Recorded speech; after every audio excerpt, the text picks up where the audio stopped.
Hello dear students, Namaste. I am Mukesh Kumar Maurya and today I am with you to teach you SST of class 8th. So as you know that we are reading SST and in this time we have completed 2 lectures and now today I am going to provide you lecture number 3rd.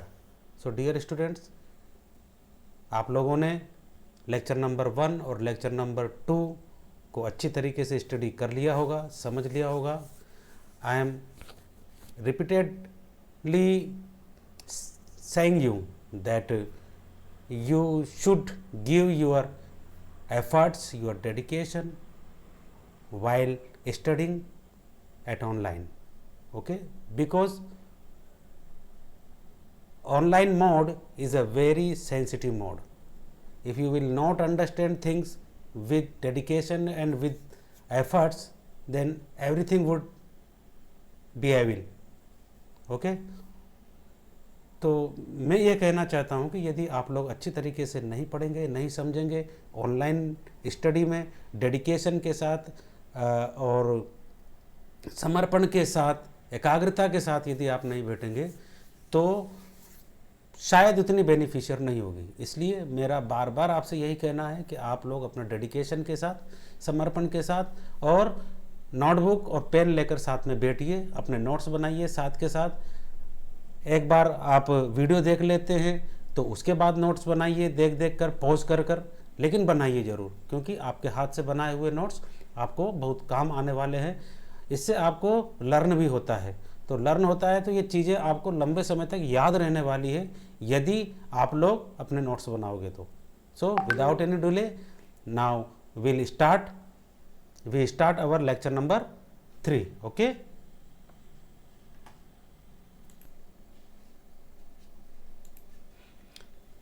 Okay dear students, let's we start.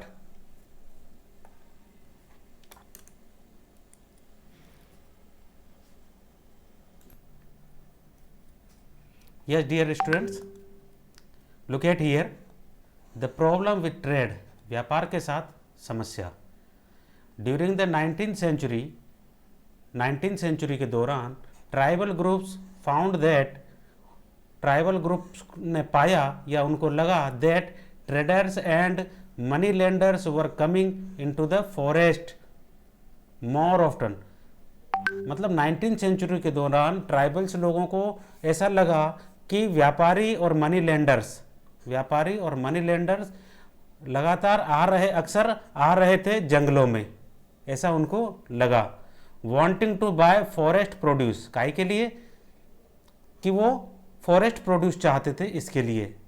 Offering cash loan, कि cash loan देना चाह रहे थे वो.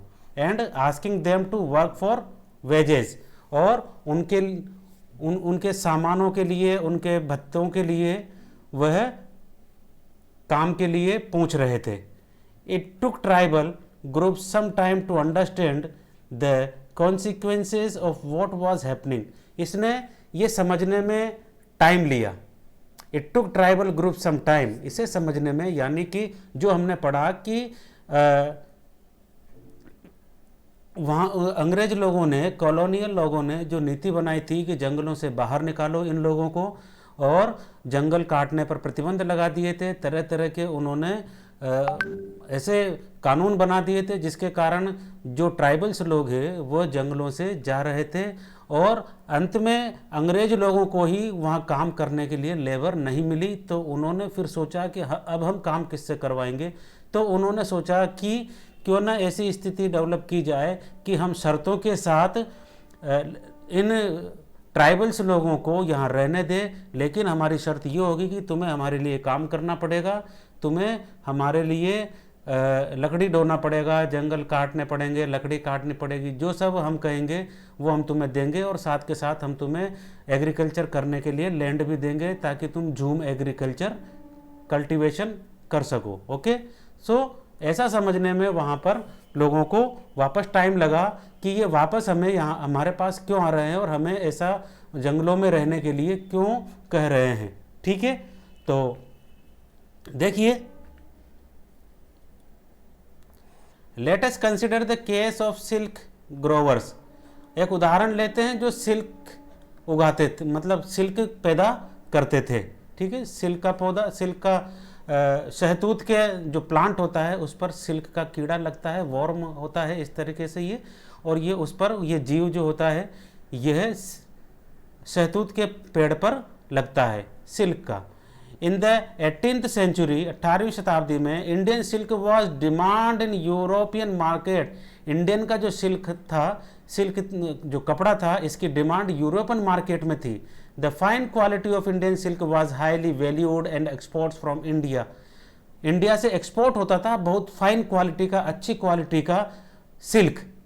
ठीक है, और बहुत अच्छी कीमत उसकी मिलती थी फ्रॉम इंडिया से। इंक्रीज रैपिडली, बहुत तेजी से बढ़ा ये एक्सपोर्ट इंडिया से इस सिल्क का। एज ए मार्केट एक्सपेंडेड, जैसे मार्केट बढ़ा, East India Company officials try to encourage silk production to meet the growing demand. The East India Company official tried to encourage, मतलब ईस्ट इंडिया कंपनी के जो अधिकारी थे उन्होंने वह इसे बढ़ाना चाहते थे, सिल्क प्रोडक्शन को बढ़ाना चाहते थे, to meet the growing demand, बढ़ती हुई डिमांड को, बढ़ती हुई डिमांड के लिए एनकरेज करना चाहते थे सिल्क का प्रोडक्शन को। कौन? East India Company officials. Okay, Hazaribagh in present date Jharkhand, Hazaribagh जो कि आज की तारीख में झारखंड में है, वॉज एन एरिया वेहर, एक स्थान था, वेहर द संथालास रेड कोकून्स, जो संथाल थे वहाँ के, कौन? झारखंड के। संथाल एक ट्राइबल जाति है, this is a tribal स्पीसी। Okay, tribal की एक प्रजाति है, जाति है, जो कि कोकून की खेती करते थे। The traders dealing in silk, व्यापारी जो सिल्क में डीलिंग करते थे, यानी कि जो सिल्क का व्यापार करते थे, सेंट इन देयर एजेंट्स, उनके एजेंट भेजे, हु गेव लोन, जिन्होंने उनको लोन दिया, to the tribal people, tribal के लोगों को लोन दिया, एंड कलेक्टेड द कोकून्स, और कोकून कलेक्टेड किया। देखो कोकून क्या होता है? शहतूत का कीड़ा अंडे देता है, अंडों में से लार्वा निकलते हैं, और वह लार्वा अपने चारों तरफ धागे जैसा लपेट लेता है, लार लपेट लेता है। उस लार युक्त कीड़े को फिर, जब यह इल्ली जैसा कीड़ा होता है, ये इल्ली जैसा कीड़ा जब अपने चारों तरफ लार लपेट लेता है तो उसे कोकून कहते हैं। ठीक है, और उस कोकून को गर्म पानी में डालकर रेशम प्राप्त किया जाता था, कि अभी भी किया जाता है। The growers were paid ₹3 to 4,000 cocoons. The growers, उगाने वालों को, यानी कि सिल्क पैदा करने वालों को 3 से 4 रुपए प्रति हजार, यानी कि 1000 कोकून के 3 से 4 रुपए दिए जाते थे। वर पेड, दिया गया था उनको या दिया जाता था। These were then exported to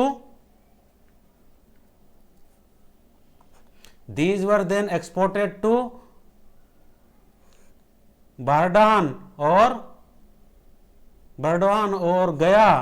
कहाँ जाता था ये? ऐसी ऐसी जगहों पर जाता था, बर्डवान, गया, वेहर देवर सोल्ड, जो देवर सोल्ड, जहाँ पर ये बेचते थे, एट 5 times द प्राइस, 5 गुना ज़्यादा प्राइस पर ये बेचते थे। इंग्लिश ऑफिशियल्स, वो एजेंट उनके जो आते थे, the middle man so called because they arrange deals between the exporters and silk growers.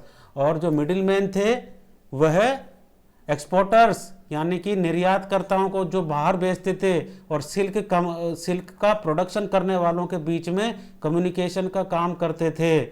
Made huge profit, उन्होंने बहुत बड़ा प्रॉफिट कमाया। The silk growers earned very little, जबकि सिल्क का प्रोडक्शन करने वालों ने बहुत कम कमाया। The silk growers earned very little, बहुत कम कमाया सिल्क ग्रोवर्स ने। Understandably many tribal groups saw, कई जो ट्राइबल ग्रुप थे उन्होंने देखा, the market and the traders as their main enemies. क्या देखा कि मार्केट को और ट्रेडर्स को, व्यापारियों को मुख्य एनिमी के रूप में उन ट्राइबल स्पीसीज ने, ट्राइबल लोगों ने देखा कि ये हमारे मुख्य एनिमी है, मुख्य शत्रु हैं। आगे देखते हैं। द सर्च फॉर वर्क, काम के लिए तलाश, काम की तलाश। ओके, हम यूं कह सकते हैं इसको। The plight of the tribals who had to go far away from their homes in search of work, यानी कि ट्राइबल लोग काम की तलाश में कि बहुत दूर चले गए, बहुत दूर गए। वाज इवन वर्स, और वो एरिया कैसे थे, बहुत खराब थे, ठीक है ना, स्थिति बहुत खराब थी। From the late 19th century से टी प्लांटेशन स्टार्टेड, यानी कि 19th सेंचुरी के बाद वाले सालों में टी प्लांटेशन स्टार्टेड, टी के पौधों का, चाय के पौधों को लगाना शुरू किया। Coming up and mining became an important industry, और माइनिंग भी एक इम्पोर्टेंट इंडस्ट्री हुई। एक कौन सा, टी प्लांटेशन और माइनिंग, ठीक है। Tribal were recruited in large numbers of work, tribals लोगों को रिक्रूट किया गया, काम पर लगाया गया, नौकरी दी गई उनको, टू वर्क, काम करने के लिए। The tea plantation of Assam, Assam के चाय बागानों में, एंड द कोल माइंस में, कोयला की खदानों में। माइनिंग का मतलब भी यहां पर मालूम है ना आपको, माइनिंग का मतलब होता है खदानों में काम करना, यानी खदान खोदना। ऑफ झारखंड में दे वर रिक्रूटेड थ्रू कॉन्ट्रैक्टर्स, उनको नौकरी किनके माध्यम से दी गई, कॉन्ट्रैक्टर के माध्यम से। कॉन्ट्रैक्टर कौन होते हैं, ये ठेकेदार, कॉन्ट्रैक्टर ठेकेदार होते हैं। हु पेड देम मिजरेबली, जिन्होंने उनको बहुत कम, मिजरेबली लो वेजेस, जिन्होंने उनको बहुत कम वेतन दिया, बहुत कम पैसे दिए। And prevented them from returning home, and prevented them, और उनको रोका, काहे के लिए, घर जाने से उनको रोका।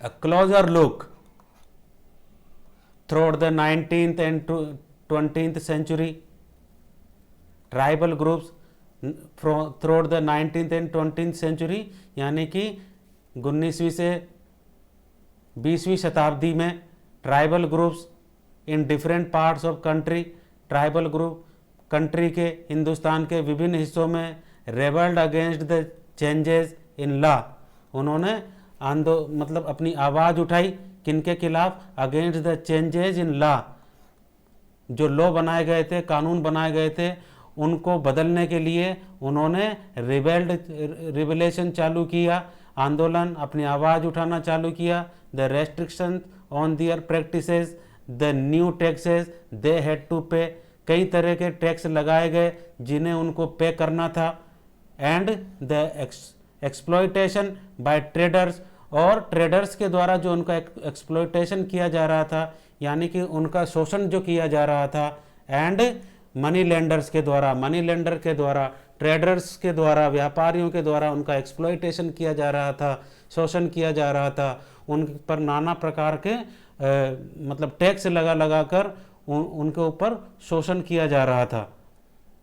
The Kols rebelled in 1831 to 1832, Santhals rose in revolt in 1855, यानी कि कहाँ पर आंदोलन हुए, कोल्स रिवेल्ड हुआ 1831 से 32 में, फिर संताल का रिवोल्ट हुआ 1855 में, the Bastar rebellion in central India में हुआ इन 1910 में, and the Warli revolt in Maharashtra in 1940 में वर्ली का रिवोल्ट हुआ, महाराष्ट्र में है ये Worli.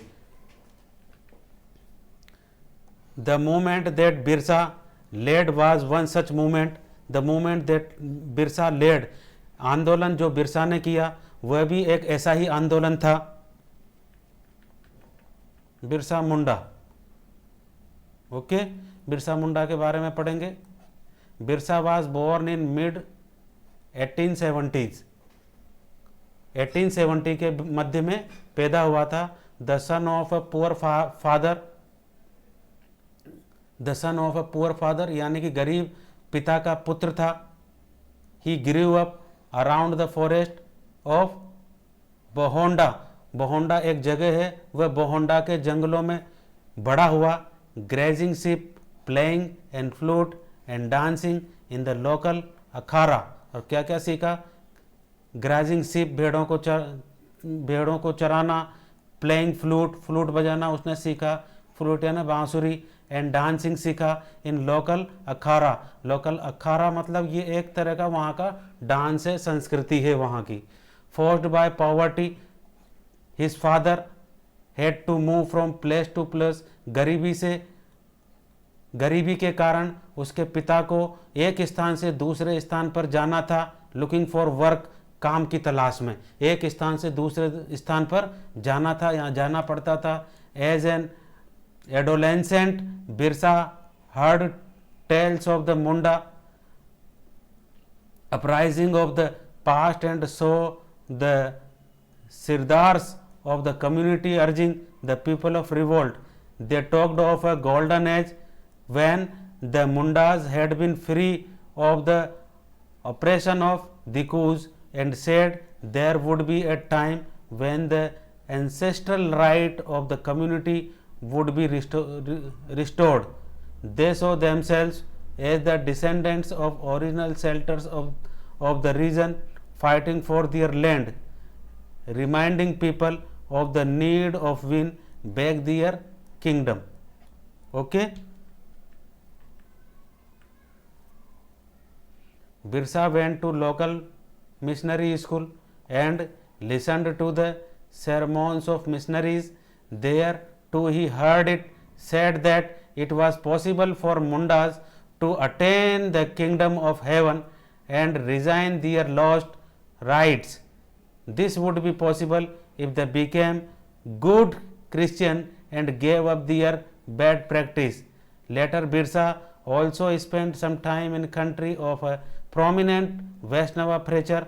He wore the scared thread and began a value of importance of purity and pity.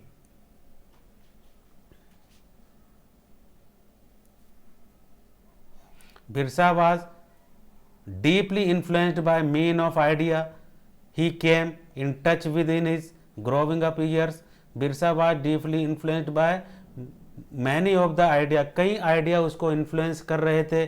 he came in touch with in his growing up years, उसके बढ़ते हुए सालों में जो वो महसूस कर रहा था, इस तरीके से कई सारे आइडियाज़ ने उसको इन्फ्लुएंस्ड किया, प्रभावित किया। his movement was aimed at reforming tribal society. His movement was aimed, उसका जो मूवमेंट था उसका उद्देश्य क्या था? At reforming tribal society, tribal society को रिफॉर्म करना, बनाना। He urged the Mundas to give up drinking liquor, उसने मुंडाज से कहा, निवेदन किया उनसे, to give up drinking liquor, शराब पीने से मतलब छोड़ने को कहा। क्लीन दियर विलेज, विलेज को साफ करने को कहा। And stop believing in witchcraft and sorcery.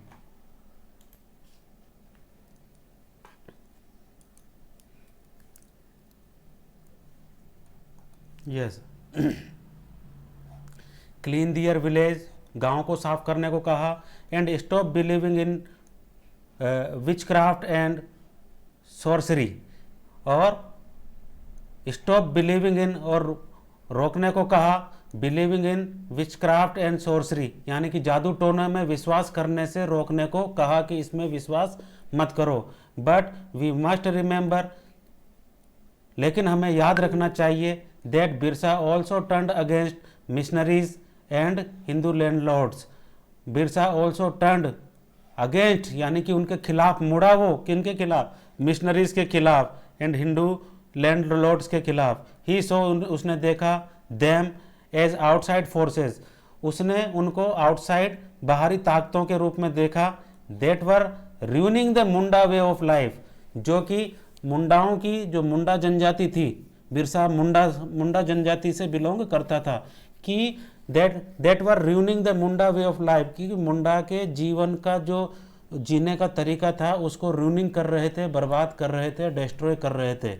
In 1895 Birsa asked his follower, 1895 ने बिरसा ने उसके फॉलोवर्स को कहा to recover their glorious past, काहे के लिए कि उनका जो ग्लोरियस पास्ट था, उनका जो भूतकाल था, पास्ट उनका कैसा था कि हमारा पास्ट बहुत ही उज्जवल था, अच्छा था, ग्लोरियस था, प्रोस्पेरियस था, तो हमें उसे रिकवर करना चाहिए, ऐसा बिरसा ने उसके फॉलोवर्स को कहा। He talked of a golden age in the past, उसने कहा किसके बारे में कि हमारा उसने उनके सुनहरे युग के बारे में बात की, बताया। सतयुग के बारे में बताया। When Mundas lived a good life, जब मुंडा एक अच्छा जीवन जीते थे, constructed embankment, tapped natural springs, planted trees, पौधे लगाते थे, एंड ऑर्किड्स, प्रैक्टिस्ड कल्टीवेशन करते थे, टू अर्न देयर लिविंग्स, उनका जीवन के लिए कमाते थे। They did not kill their brothers and relatives, उन्होंने उनके भाइयों को, ब्रदर यानी भाई, ठीक है, एंड रिलेटिव्स, रिश्तेदारों को नहीं मारा। दे लिव्ड ऑनेस्टली, वह ईमानदारी से रहे। Birsa also wanted people to once again work in their land, Birsa पुनः चाहता था, also wanted people once again work on their land, कि लोग उनके खेतों में वापस काम करें, सेटल हों वहाँ पर, एंड कल्टिवेट दियर फील्ड्स, और उनके फील्ड्स को, खेतों को पुनः कल्टिवेट करें, वहाँ पर खेती करें। व्हाट वरीड ब्रिटिश ऑफिशियल्स, किसने ब्रिटिश ऑफिशियल्स को चिंता में डाला? Most was the political aim of the Birsa movement, क्या था ये? बिरसा मूवमेंट ने ब्रिटिश ऑफिशियल्स को चिंता में डाला। For it wanted to drive out missionaries, money lenders, Hindu landlords, जो क्या चाहता था? ड्राइव आउट चाहता था, भगाना चाहता था मिशनरीज को, मनी लेंडर्स को, हिंदू लैंडलॉर्ड्स को, and the government, and set up a Munda Raj, government को, मिशनरीज को, मनी लेंडर्स को, हिंदू लैंडलॉर्ड्स को भगाना चाहता था। और क्या चाहता था? सेटअप मुंडा राज, और मुंडा का राज चाहता था, विद बिरसा के साथ। एट इट्स हेड, उसके खुद वह हेड बनना चाहता था। The movement identified all these forces as the cause of misery and Munda were suffering. The movement identified all these forces, यानी कि ये सन जो था ना, ये पहचाना गया कि ये सारे की जो ताकतें हैं, यह मुंडा को सफ़र कर रही है, मुंडा लोगों को परेशान कर रही है। इस समय पर उन चीज़ों को, इन ताकतों को पहचाना गया। कौन कौन? कि missionary, money lenders, Hindu landlords and government was the main cause of suffering the Mundas. Okay, as Munda were thinking about this, the land policies of the British were destroying. Land की जो पॉलिसी थी of the British, किन लोगों की? British लोगों की। वर destroying दियर traditional land, वह उनकी परंपरागत जो पुरानी जो खेती थी, उस सिस्टम को, परंपरागत खेती के सिस्टम को डिस्ट्रॉय कर रही थी। Hindu landlords and money landers were taking over their land, Hindu landlords थे एंड मनी लैंडर्स थे, वर टेकिंग ओवर, वह उन पर कब्जा कर रहे थे, ओवर दियर लैंड्स, उनकी भूमि पर कब्जा कर रहे थे। And missionaries were criticising their traditional culture, और जो मिशनरीज थे, देखो मिशनरीज क्या होता है, जब क्या होता है? मिशनरीज होता है जो अंग्रेजों के साथ जो क्रिश्चियन लोग जो आए, उनके जो पंडित थे, पादरी जिनको बोलते हैं, उन लोगों ने इन लोगों को क्रिश्चियन बनने के लिए फोर्स किया, तो वो लोग अपने धर्म का प्रसार करते हैं। ईसाई धर्म का प्रसार करने वालों को मिशनरी कहते हैं, ठीक है। और वो मिशनरी जो यहाँ पर आए तो उन मिशनरीज ने क्रिटिसाइज किया उनकी ट्रेडिशनल कल्चर को, उनका जो परंपरागत कल्चर था उसको क्रिटिसाइज किया उनको। एज द मूवमेंट स्प्रेड, और जैसे ही यह आंदोलन फैला, the British official decided to act, अंग्रेज अधिकारियों ने उन पर एक्ट लेने डिसाइडेड टू एक्ट लेने के बारे में सोचा, कुछ करने के बारे में, एक्ट बनाने के बारे में। दे अरेस्टेड बिरसा इन 1895, इसके लिए उन्होंने 1895 में बिरसा को अरेस्ट किया। Convicted him on charges of writing and gelled, क्या कन्विक्ट किया गया कि ये हमारे कानून का वायलेशन कर रहा है, मान नहीं रहा है हमारे कानूनों को। एंड जेल्ड हिम, और उसको जेल भेज दिया फॉर 2 years, 2 साल के लिए। When Birsa was released in 1897, जब बिरसा को छोड़ा गया 1897 में, ही बिगेन टूरिंग द विलेजेस, उसने यात्रा शुरू की गांवों की, टुगेदर सपोर्ट इकट्ठा करने के लिए, सपोर्ट के लिए उसने गांव की यात्राएं शुरू की। ही यूज्ड ट्रेडिशनल सिंबल्स, उसने किसका यूज किया, परंपरागत जो उनके सिंबल होते थे उनका यूज किया। एंड लैंग्वेज, परंपरागत लैंग्वेज जो उनकी थी उसका यूज किया। टू रोज पीपल, लोगों को जगाने के लिए। अर्जिंग देम टू डिस्ट्रॉय रावणा, और कहा उनसे ये कहते हुए कि रावण को डिस्ट्रॉय करना है। कौन थे वो रावण? दिकूस थे एंड यूरोपियंस थे। And establish A kingdom under his leadership, और क्या करने के लिए कहा कि उसकी लीडरशिप में किंगडम यानी कि साम्राज्य स्थापित करना है हमें। दिकूस को और यूरोपियंस जो मिशनरीज थे, जो अंग्रेज थे, जो गवर्नमेंट थी वहाँ की, उसको हमें भगाना है और हमारा राज लाना है। Birsa's followers began targeting the symbols of diku, Birsa के जो फॉलोवर थे, उसको मानने वाले थे, वो शुरू हुए टारगेट करना द सिंबल्स ऑफ दिकू, दिकू के सिंबल्स पर, उनके चिन्हों को टारगेट करना शुरू हुए। एंड यूरोपियन पावर, और यूरोपियन की जो लोग थे, जो अंग्रेज लोग थे, उनकी ताकत को टारगेट करना उन्होंने शुरू किया। दे अटैक्ड पुलिस स्टेशन, उन्होंने पुलिस स्टेशन पर अटैक किया। एंड चर्चेस पर अटैक किया। And raided the property of money lenders, और मनी लेंडर्स की प्रॉपर्टी को नेस्तनाबूद किया, रेडेड किया, उनको नष्ट किया। एंड जमींदारों की, मनी लेंडर्स और जमींदारों की जो प्रॉपर्टी थी उनको उन्होंने रेड किया।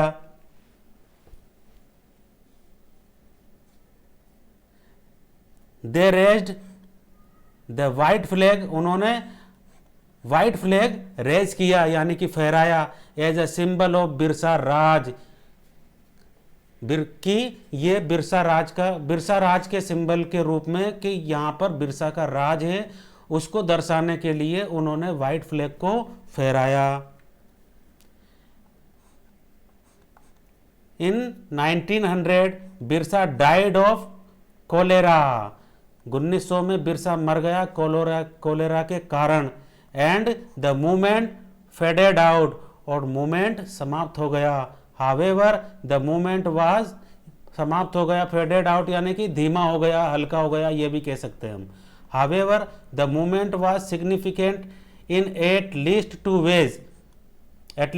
वेज, तो 2 तरीके से ये बहुत सिग्निफिकेंट था, महत्वपूर्ण था यह आंदोलन।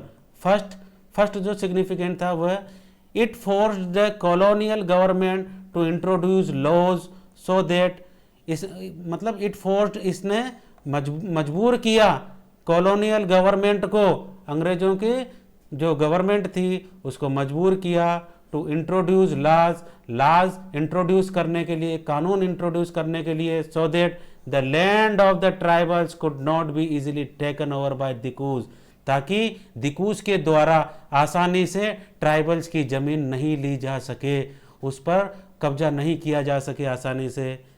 सेकंड, तो इस तरह का लॉ बनाने के लिए जो अंग्रेज थे उन पर फोर्स डला, इस आंदोलन के जरिए। और सेकंड जो सिग्निफिकेंट चीज हुई वो कौन सी हुई, it showed once again that the tribal people had the capacity to protest against injustice. इससे ये प्रूव हुआ, ये दिखा कि ट्राइबल लोगों में इनजस्टिस यानी कि अन्याय के खिलाफ आवाज उठाने की कैपेसिटी है, आंदोलन करने की कैपेसिटी है, ये भी पता लगा, ये दिखा इससे। एंड एक्सप्रेस दियर एंगर, और उनकी नाराजगी को एक्सप्रेस करने का भी एक तरीका दिखा against colonial rule. They did this, उन्होंने ऐसा किया, दियर ऑन स्पेसिफिक वे, उन्होंने खुद के अपने तरीके से ऐसा किया। किन्होंने, ट्राइबल्स लोगों ने, मुंडाओं ने। इन्वेंटिंग दियर ऑन रिचुअल्स, और इन्वेंट की, खोजी खुद के ऑन रिचुअल्स एंड सिंबल, खुद के परंपराएं, खुद के सिंबल खोजे, काय के, ऑफ स्ट्रगल, संघर्ष के लिए, लड़ने के लिए, खुद के रिचुअल, परंपराएं, सिंबल्स उन्होंने खोजी, इन्वेंट की, जो कि खो चुकी थी।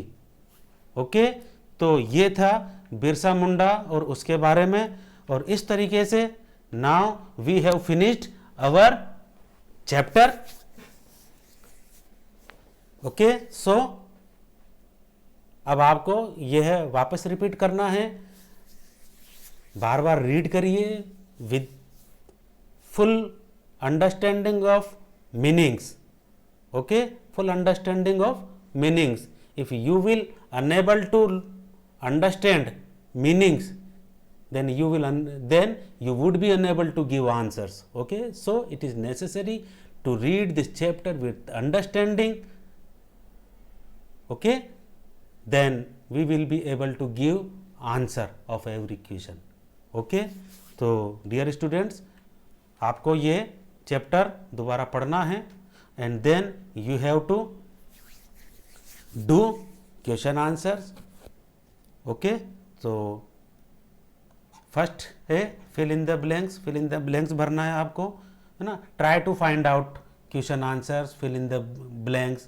if you will unable to find out, then I am here, I will help you. You can raise your problems, you can ask your problems with me, I am with you, I will also support you, I will also help you. Okay, so need not to worry about that I did not find the answer of this this question, है ना। ask to me. Okay, tell to me, I will help you. Okay, मैं आपकी मदद करूंगा. You need not to worry about that, need not to shy. Okay, तो ये आपको सब करना है. We have finished our chapter. सारे के सारे क्वेश्चन आप लोगों को लगभग करके देखना है. If you will do, you will gain. Okay, only you can do for you, you can fight, only you, nobody else. Okay, so अब हम अगले लेक्चर में मिलेंगे.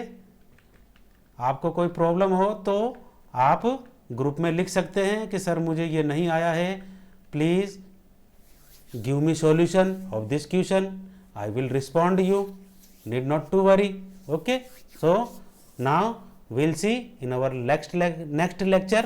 तब तक के लिए have a good day.